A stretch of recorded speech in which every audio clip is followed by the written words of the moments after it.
Hi everyone, I wanted to do a very quick lecture about a super easy to use audio correction tool in the top audio menu here in Premiere Pro. So let me see if I can get this machine to let me add it.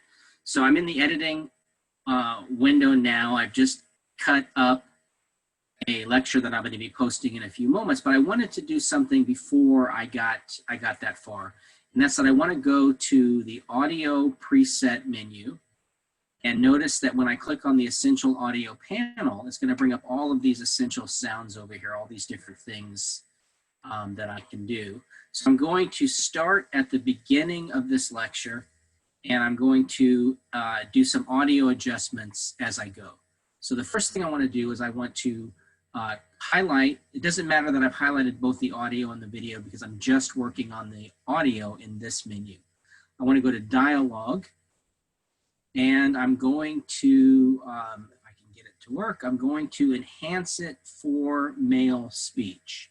So I click on that, I click enhance, and now I'm going to have to render that piece. But what I'm going to do is I'm going to do that for all of these clips because it's all the same voice. And so you can't just use this randomly in a movie, but what you can do is if you have, say, a voiceover and it's got a problem, with this essential sound menu, you can do a lot of really easy to do quick audio edits. So just remember the essential sound panel and some of these presets here will save you from having to go to Audition to do some of the massive work that can be done there.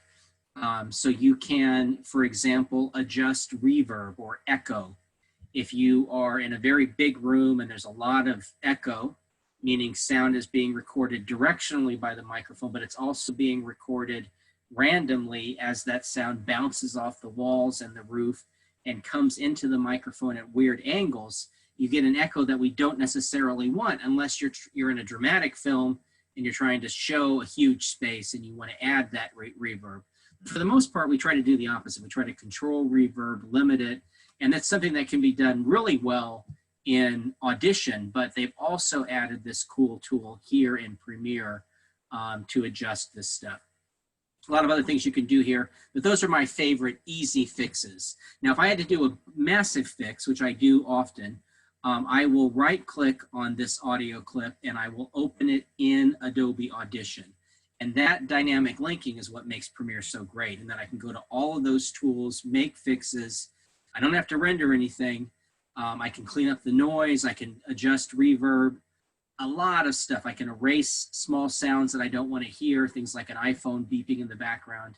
I can do all that on Audition, and when I'm done, I save it and it exports it back to my movie timeline fixed, and it puts both the fixed and the original into my bin here in Premiere. So I then have the option of trying to mix between the two. And so very often what I will do with my films is I'll start with these simple fixes in Premiere. I'll go to Audition and try to clean it up as best I can. And then in final audio mix, I'll go back and I'll mix between the two to give it a little bit more lifelike sound, because sometimes noise is what the real world sounds like and we get used to hearing that. So that's a quick introduction to some of the audio tools that you can use in Premiere. And it's my hope that you take advantage of those when you are making your first films in this class. So I will see you in the next lecture or see you in the live session.